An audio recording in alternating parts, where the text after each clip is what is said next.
ہم کریں گے ہر مظلوم کی حمایت۔ السلام علیکم، میں ہوں حرین فاطمہ اور آپ دیکھ رہے ہیں حمایتی نیوز HD چینل۔ نظر ڈالتے ہیں آج کی اہم خبروں پر۔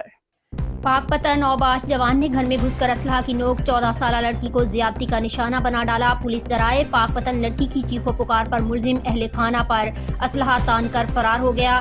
افسوسناک واقعے پر DPO طارق ولایت کے نوٹس پر اعلیٰ پولیس افسران متاثرہ لڑکی کے گھر پہنچ گئے۔ پولیس نے ملزم اویس جٹ کو گرفتار کر لیا۔ افسوسناک واقعے کے بعد ملزم فرار وقوع سے فرار ہو گیا تھا، جسے جدید ٹیکنالوجی کی مدد سے چند گھنٹے بعد ہی پولیس نے گرفتار کر لیا۔ تھانہ رنگشاہ پولیس نے متاثرہ لڑکی کی والدہ کی مدعیت میں مقدمہ درج کر لیا ہے۔ متاثرہ لڑکی کا میڈیکل کروا لیا گیا ہے۔ ترجمان پنجاب پولیس ملزم کا 3 روزہ جسمانی ریمانڈ دے دیا گیا۔ واقعے کی مزید تفتیش جاری ہے۔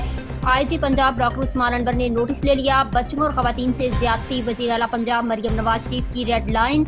پولیس کی نیور اگین مہم کے تحت جنسی درندوں کے خلاف کارروائیاں جاری۔ بچوں اور خواتین سے زیادتی، تشدد، جنسی ہراسگی پر زیرو ٹالرنس ہے۔ IG پنجاب۔